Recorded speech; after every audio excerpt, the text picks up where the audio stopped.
Hello, everyone. So many of you who are starting your journey in UPSC, they get confused regarding which specific NCERT to read. There are many logical questions that do we need to complete all the NCERT from class 6th to 12th? What about then physics and chemistry? Should we cover that as well? Should we cover old NCERT or new NCERT on a specific topic? So, as per the need, the requirement of the examination, in this session, you will understand what all NCERT you need to cover for your basic concept coverage of UPSC. Okay, you do not need to cover more than this. Okay, let's start the session. Let's begin with why NCERTs are needed. You might already know, but let's just cover this part as well because for anyone who are just starting, they should understand that NCERT is written after a lot of research. All the writers, they are either researchers, if it is a science book, professors, they have a lot of experience. So they cover very complex topic in a very simple language. So language is very simple. The illustrations, the examples and illustrations are also very much important and they explain concept very nicely. So language is simple, it helps you build a strong foundation which ultimately helps you build strong concepts in that specific subject. Okay, for example, there is a like students might ask, sir, why to study NCERT from 6th to let's say 10th? Let us just directly cover 11th and 12th. So I'll explain during the session, but the short answer is that after school, there is a rare chance that many of you might not have seen history, geography, and so many other subjects. So when you're starting, you might have a lot of hurdle, lot of mental hesitation to start a specific subject. But with NCERT, let's say you are starting geography. Instead of directly going towards class 11th, if you start with class 6th, class 7th, 8th, your fear keeps on going down because the language is very simple, which each class, the ladder towards the specialization, towards the depth in that subject is kind of, it's keep going up and up. So finally you get to a level ki you are able to understand class 11th and 12th very easily. Okay, so great authors, simple language, strong foundation, and clear illustration. There have been many a times that questions have been asked both in prelims and mains from the NCERTs, whether old or new.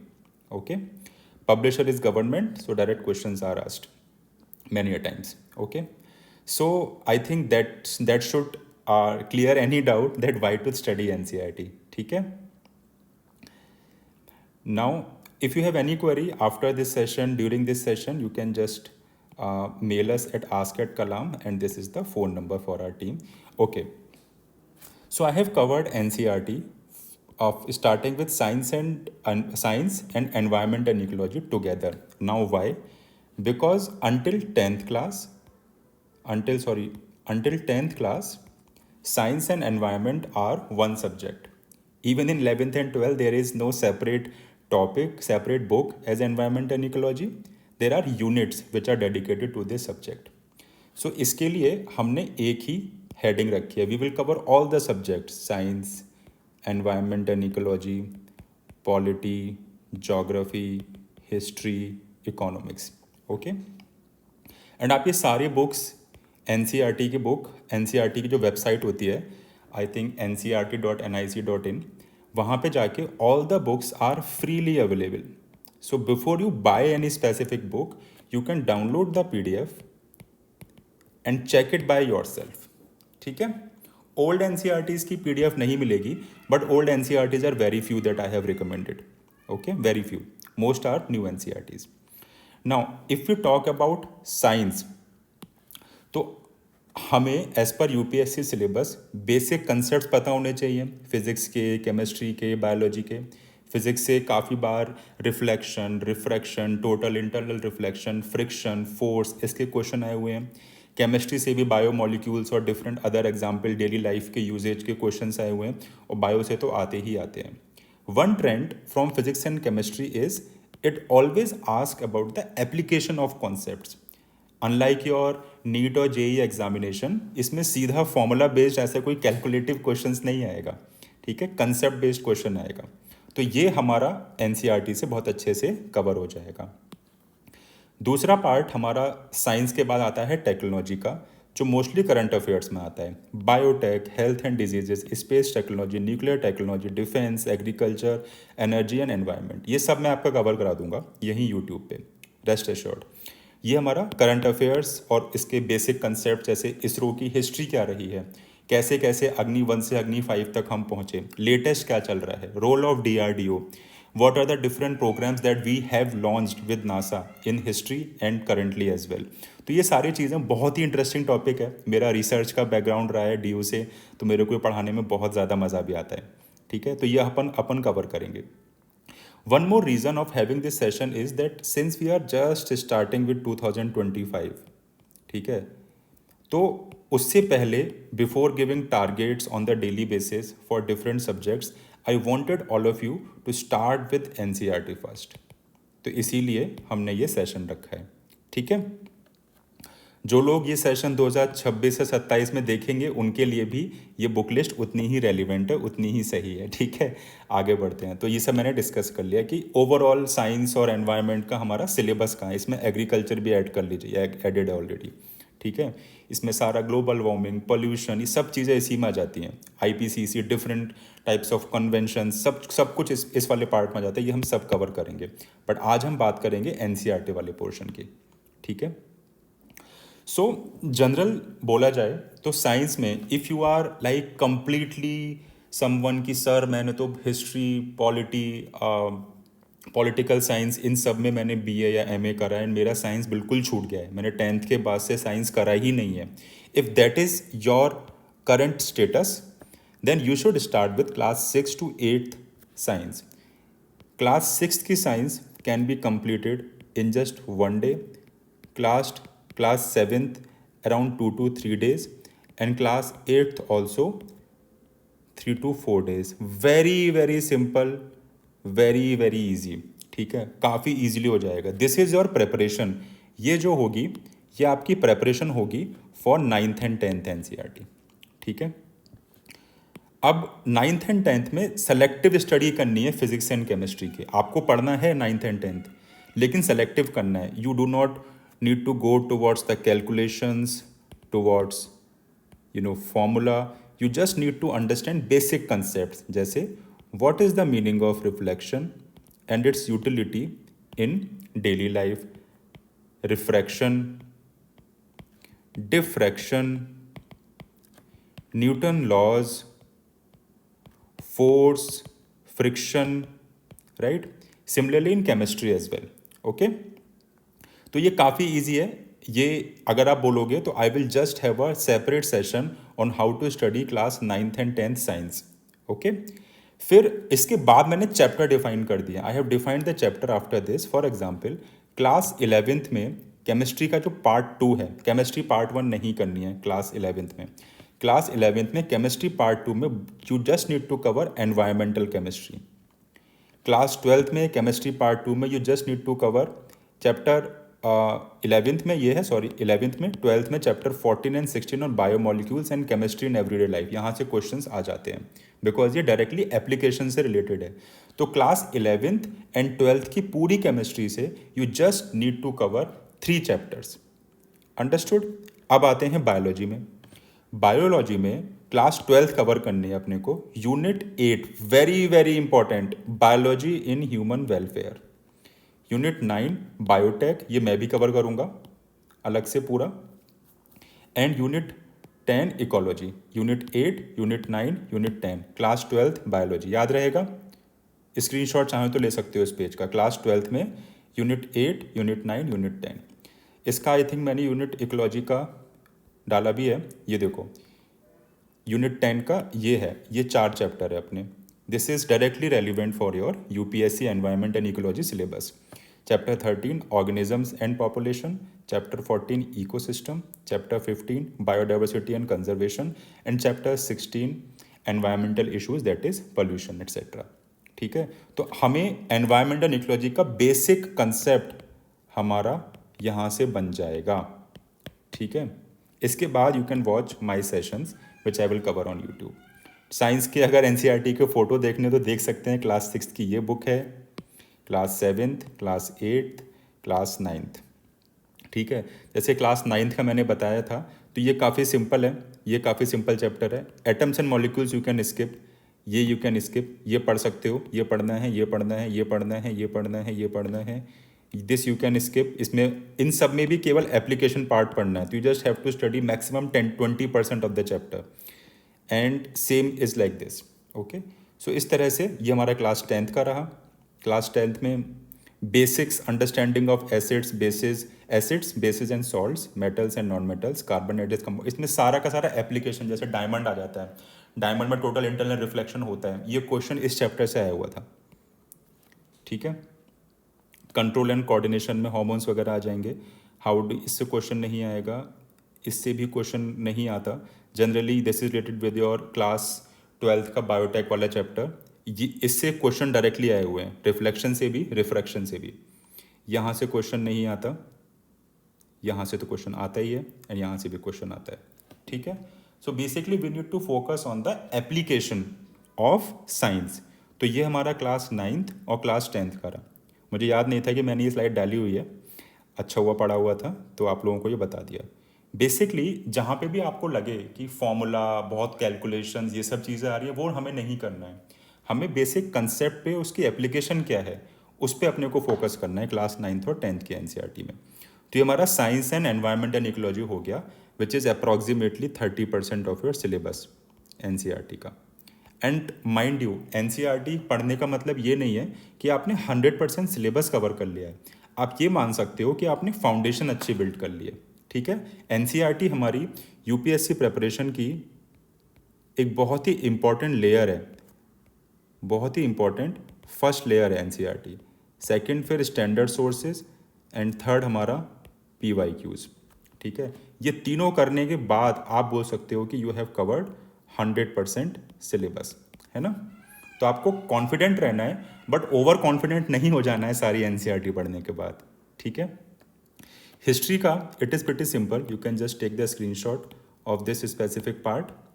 काफ़ी simple है. Ancient history, इसमें this book is very nice.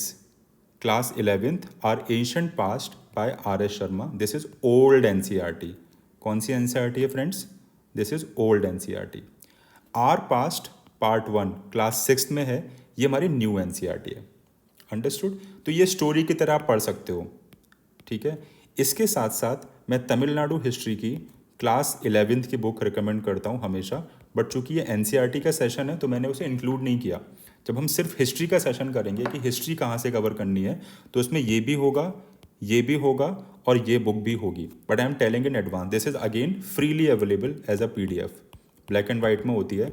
जो नया version है colourful, उसके अलावा आप black and white वाला करो.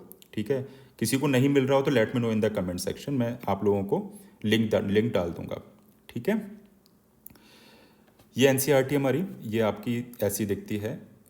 अच्छा, यहाँ पे नहीं डाला है क्या?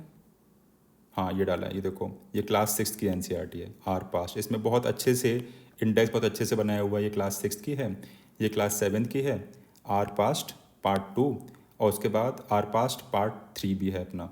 ठीक है, बताते हैं उसके बारे में. फिर मिडिवल हिस्ट्री में जो मैंने अभी बुक दिखाई, आर पास्ट पार्ट 2 करना है, और ये ओल्ड एनसीईआरटी करनी है बाय सतीश चंद्रा. बहुत ही प्यारी किताब है, history of medieval India. Modern history आपको एक बार ही रीडिंग कर सकते हो, बट इससे पहले आप स्पेक्ट्रम की रीडिंग करेंगे या फिर आप ये बुक पढ़ लेंगे, एक ही बात है लगभग. बिपिन चंद्रा जो ओरिजिनल अब जो है दैट इज़ वेरी थिक, तो you can read, start with spectrum, और you can start with Tamil Nadu class 12th book. That is very simple, very easy to read. Like it can be read in just 2 days maximum. Once you have read Tamil Nadu history you can start with spectrum, it's लगभग similar book है ना। और NCERT की अगर बात करें तो ये बुक भी एक बार कवर ज़रूर कर लें। दिस इज़ न्यू एनसीईआरटी, आर पास जहाँ जहाँ पे कुछ नहीं लिखा है वो न्यू एनसीईआरटी है, जो ओल्ड है वहाँ मैंने ये ऑलरेडी मेंशन कर दिया है। अंडरस्टूड। फिर एक और बुक है इंडिया सिंस इंडिपेंडेंस, वो मॉडर्न हिस्ट्री क्या पोस्ट इंडिपेंडेंस हिस्ट्री के बारे में ज़्यादा है, ठीक है। India since independence political science की बुक है ये, this is also very very relevant, ठीक है। लेकिन अगर सिर्फ मॉडर्न हिस्ट्री की बात करी जाए तो डू पहले तमिलनाडु बुक, अगर आप पहली बार पढ़ रहे हो, अगर आपने हिस्ट्री में बीए एमए कुछ कर रखा है तो फिर तो कोई दिक्कत ही नहीं है, ठीक है। तो आप सीधा कोई भी बुक पढ़ सकते हो बिकॉज आप you have already advanced, but you are studying for the first time, study with Tamil Nadu book, then you can read spectrum and then you can read our past part 1 and 2। This is modern history, ये उसका index है modern history का, part 1 part 2 पूरा कहाँ से trading start हुई, ठीक है, ईस्ट इंडिया कंपनी का पूरा अराइवल और पूरा इंडिया आफ्टर इंडिपेंडेंस, ये चैप्टर भी बहुत इंपॉर्टेंट है, इंडिया आफ्टर इंडिपेंडेंस, ठीक है। अब बात आती है कि sir culture, culture is very important. Culture के बारे में would love to tell a bit कि while covering ancient and medieval history from the books that I have mentioned and from the standard books, you need to focus on the evolution. What is the kind of evolution socially, for example status of women, status of agriculture, coinage, economic evolution, political and cultural, ठीक है। How is the evolution of architecture, contribution in architecture, contribution in agriculture, contribution in coinage, what is the literature contribution, status of women, education, who are the important leaders and their specific movement and specific revolution that they have brought, the kind of dances, music, new arrivals of different religions. Buddhism and Jainism has been very very important part of our history. Vedas and philosophy, pottery, currency, and so on, painting and art. So, while we will cover culture separately, NCERT has also covered culture in a separate books as well. But you need to focus while studying ancient and medieval history कि आप इस perspective से भी history को सोच रहे हो, because ज़्यादातर question ancient और medieval history से जो आते हैं वो culture driven होते हैं। अंडरस्टूड। अब इसी पर्सपेक्टिव से जब हम आगे आते हैं तो हमें 2 बुक पढ़ सकते हैं, ठीक है। क्लास 11th की living craft traditions of India, some chapters of it, and class 12th में craft traditions of India past present and future, ठीक है। इसको ये सारी एनसीईआरटी की बुक्स खरीदने की ज़रूरत नहीं है। अगर आपके पास आईपैड है, कोई टेबलेट है, लैपटॉप है, तो आप काफ़ी सारे चैप्टर्स जो कम कम है वो वहाँ से पढ़ सकते हो और हल्के फुल्के नोट्स बना सकते हो। The reason is not anything else, the reason is कि जितनी कम बुक्स कंपाइल हो आपके रूम में ना, उतना आपके माइंड के लिए सही रहता है ना। तो let's have minimalistic resources and revise it an number of times, okay. So ये 2 बुक हैं आर्ट एंड कल्चर की, ये मैंने आई थिंक यहाँ पे फ़ोटो नहीं डाला हुआ है but it is available on NCERT page. फिर politics India post independence, politics in India since independence, ये वही बुक है जो मैंने यहाँ पे मेंशन करी हुई है, ठीक है। तो this is the part of modern history. NCERT के according this falls under political science, तो आप वहाँ पे उस फिल्टर में पॉलिटिकल साइंस लगा लेना। वर्ड हिस्ट्री में अर्जुन देव की book is very very nice, start with this and then you can study new NCERT of class 9th and 10th. These are again very beautiful, very different perspective and very new stories that they have taken. New NCERTs इस मामले में अच्छी हैं कि उसमें facts थोड़े से कम हैं, anecdotes and stories and illustrations बहुत प्यारे हैं। तो ज़्यादातर जो ओल्ड एनसीईआरटी का नाम आता है ना वो हिस्ट्री के रिलेशन में आता है और वो सही आता है। तो अर्जुन देव की बुक, आर एस शर्मा की बुक, सतीश चंद्र, बिपिन चंद्र, ये सब बुक्स बहुत प्यारी हैं। बट इसके साथ साथ ये नई एनसीईआरटी भी आप लोग पढ़ें, ठीक है। और ये आपको दिसंबर जनवरी से पहले फिनिश कर देनी है सारी की सारी एनसीईआरटीज़, ठीक है। वर्ल्ड हिस्ट्री का ये रहा, अपन ने ये पूरा कर लिया। तो हमारा एंशिएंट मिडिवल हिस्ट्री और हमारा साइंस एंड टेक्नोलॉजी और एनवायरनमेंट एंड इकोलॉजी ये हमारा हो गया। अब हम अगले टॉपिक पे आते हैं, वो है हमारा ज्योग्राफी। ज्योग्राफी में ideally I recommend only these 2 books class 11th, ठीक है, ठीक है। क्लास 11 की 2 बुक हैं, ये देखो, एक ये है इंडिया फिजिकल एनवायरनमेंट और दूसरा है, दूसरी बुक ये फंडामेंटल्स ऑफ फिजिकल ज्योग्राफी। तो बेसिकली इंडिया की ज्योग्राफी हो गई और अपने जो जीसी लॉ में जो टॉपिक कवर्ड हैं वो हमारे ये हो गया फंडामेंटल्स ऑफ फिजिकल ज्योग्राफी। ये 2 बुक बहुत ही प्यारी हैं, बट अगेन अगर कोई किसी को लगता है कि वो पहली बार पढ़ रहा है ज्योग्राफी, बहुत टाइम से याद ही नहीं है, 10th के बाद से छुई नहीं है, तो वो क्लास 9 to 10th पहले कवर करे, फिर इन दोनों पे आए। उसके बाद ये दोनों थोड़े से जेनरिक हैं, बट यहाँ से भी क्वेश्चंस आए हुए हैं दोस्तों। There are many questions which have come from class 12th human geography वाला पार्ट। ठीक है, तो इसमें ज्योग्राफी के थोड़े से इकोनॉमी और ह्यूमन एस्पेक्ट्स की different kinds of population rates, जो भी चीज़ें होती हैं, बर्थ रेट, डेथ रेट, वो सब चीज़ें, इम्पैक्ट ऑन इकोनॉमी, ये सारी की सारी चीज़ें बहुत अच्छे से कवर्ड हैं, डिफरेंट इंडस्ट्रीज। ओके, बट जो कोर है, the core of geography which where the 90% of the syllabus is, वो केवल 11th क्लास की इन 2 बुक्स में है। Okay, so if you feel confident you can directly go with this 2 books 11th and दोनों 11th में है। Don't think that एक 11th की एक 12th, दोनों ये भी 11th की है और ये भी 11th की है, और 12th में 10% of the syllabus of geography is there. Economy की कोई भी स्टैंडर्ड बुक एनसीईआरटी में नहीं है, बिकॉज ये बुक काफ़ी पुरानी हो गई है। ठीक है, तो आई वुड रिकमेंड कि स्टार्ट, अगर पढ़ना ही है और कुछ सिंप्लीफाइड पढ़ना है तो you can start with class 11th economic development. ठीक है, otherwise I recommend usually going with economic survey, जो भी अगर अभी रिलीज़ नहीं हुआ है तो लास्ट ईयर का, लास्ट ईयर भी इत्तेफाक से नहीं आया था, मतलब इस साल नहीं आया था, तो पिछले साल सर्वे उठा के वहाँ से हम कंसेप्ट उठा सकते हैं। ठीक है, वरना Ramesh Singh book is also very nice, but I consider it कि उसमें काफ़ी सारी चीज़ें ज़्यादा भी हैं, राइट। तो इकोनॉमी का टॉपिक हम लोग शेयर भी कर देंगे और उनके जितने टॉपिक्स हो सकेगा अपन क्लासेस में कवर भी करेंगे टारगेट्स के साथ साथ।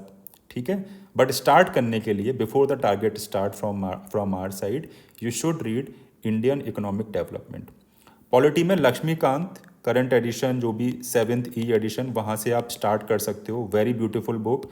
But if you want to study about polity from NCERT, then Indian constitution at work class 9th। अब इसके अलावा बहुत सारी बुक्स हैं एनसीईआरटी जो आपको लगेगा कि जिनका मैंने नाम नहीं लिया, राइट, तो वो ऑप्शनल है आपके लिए। पहले आप इतना कवर कर लो, let there be no debate in the comment section कि सर आपने ये बुक नहीं बताई, वो बुक नहीं बताई। I do not want to tell कि यार 6 से लेकर 12th की जो भी एनसीईआरटी है, नई पुरानी, सब कर डालो।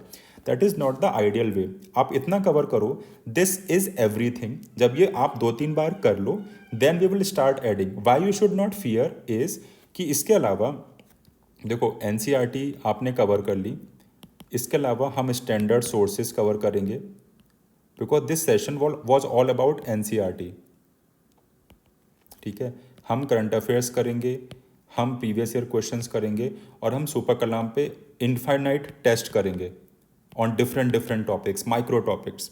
ठीक है, तो ये जो लेयर है ना, लेट्स से कि 15% लेयर एनसीईआरटी ने कवर कर दी, 60% लेयर स्टैंडर्ड सोर्सेज ने कवर कर दी, 75% हो गया, 25% करंट अफेयर ने हो गया। अब ये हमारा रिटेन हुआ केवल 50%।